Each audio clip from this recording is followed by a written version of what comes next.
Now let's take the question of the Fulani bandits and all of that, because that's a totally different issue.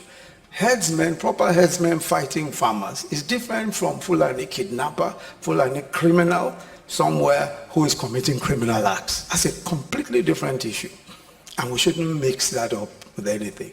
Now, if you look at what some of these Fulani bandits, what some of them are doing. Now, don't forget, let's just backtrack a bit. A person who used to herd cattle, many of them are uneducated, many of them have no training, nothing.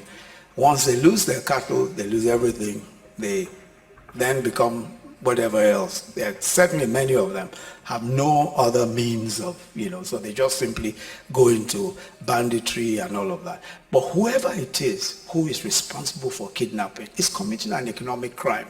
He's not trying to fight for a people or for a cause. He's looking for money. And then there are so many people making money out of these things. And that is why we have to address it as a criminal act. To solve our problem, to solve the problem, we definitely need community policing. We need state police or policing at the community level. We have advocated state police because we strongly believe that state police is a way to go. And for the simple reason that you cannot have enough federal police. The federal government simply cannot afford to pay for the number of people, and then you can't control policing from the center. So you find, for example, that there are local governments that have a small number of policemen. So you can have 30 policemen in some places, whereas you need 2,000 policemen. And you need for the policemen to understand the language of the people. And that's why policing everywhere is meant to be local, so that so you speak the language, you understand the terrain and all that. People know you, and you know them. That's how the police should function. Yes, good afternoon to you all. Dele Ogun is my name. I'm a hybrid lawyer, called as a barrister, practice as a solicitor, both in the United Kingdom and in Nigeria. I'm also a historian and author of many books. Principal amongst which is the history of Nigeria, titled A Fatherless People, the secret story of how the Nigerians missed the road to the promised land. I'm also the convener of a multi-ethnic global network of Nigerians who are concerned about the trajectory of our country. A group being known as the Fatherland Group, which you'll find at fatherlandgroup.org. I am the convener of that organization. The subject matter is insecurity in Nigeria. Today, just like I did my introduction, and we've heard so much about this herdsmen, things that's being credited with current violence in the country. Mr. Ogun over there, can you talk to us, briefly, what your understanding is or what your perception is about the current situation with particular regards to the herdsmen in Nigeria? Yes, thanks. Well, I don't call them herdsmen. These are Fulani men who are murdering, raping, and generally conducting themselves with impunity in other people's ancestral lands. I don't use the tag herdman. That is to put the wrong complexion on what is going on. The herdsmen are the herdsmen, the murderers are the murderers, and we should call the spade as it is. What is going on is what Buhari called the next level. This is what he promised without disclosure. When he was speaking about the next level, this is what he had in mind, because this impunity that we're seeing in the South, we did not see it prior to him winning his second term.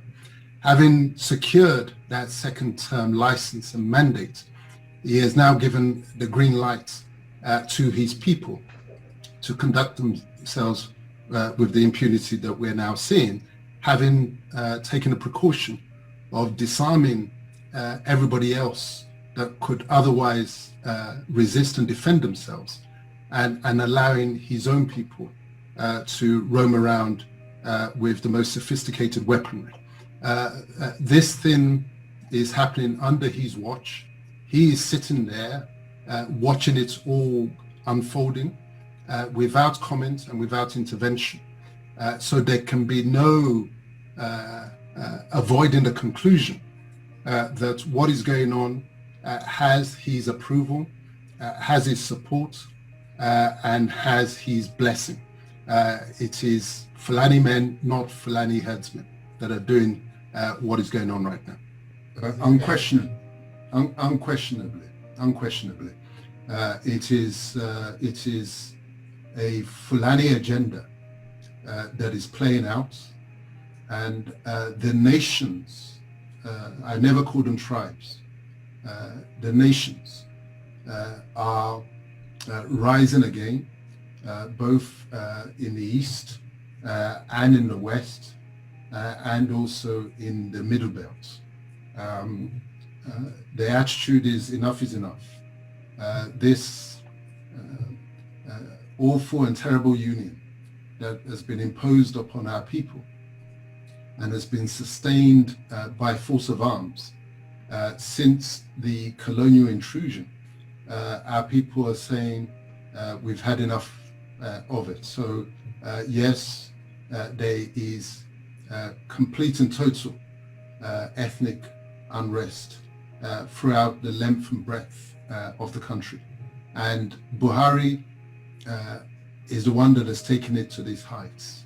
And his cohorts, all those ones who are keeping silence with him, these are the co-conspirators that have caused everybody to be raising their national flags and going back to their proper and original identity. Yes, I agree with the lady commentator. I'll go further. There's no point trying to draw a distinction between the Fulanis that, in quotes, we grew up with and the ones who are said to be causing the trouble now. Because the ones who are said to be causing the trouble, who are said to have migrated in, they are not the ones who knew their way around our forests. They were not the ones who knew the way around our villages, our homesteads. It is the ones who were on ground, the ones in quotes that we say that we grew up with, who have shown them the way.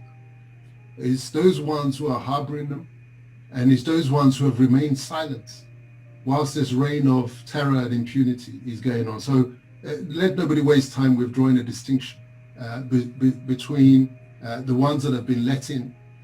Is like somebody in your house that is a member of your household who has allowed the burglar in. There's no distinction to be drawn. It is a joint venture, as the lawyers will put it. So I draw no distinction.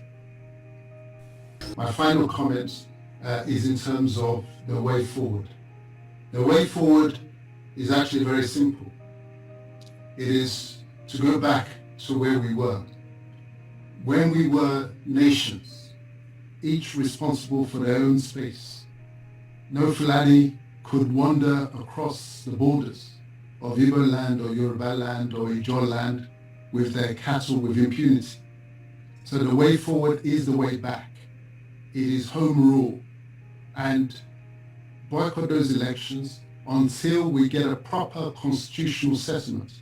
And that new constitution must bear the signature of each of the nations. No more artificial Berlin Conference type states. It must be the nations that sign up to the new settlement, and each will be responsible for their own security. No more leaving this in the hands of Abuja. Those are my points of advice. Well, thank you so much again, Mr. Dele Ogun. We look forward to more contributions from you in the future on these issues and all the issues as well. Thanks for joining us from the United Kingdom. Thank you.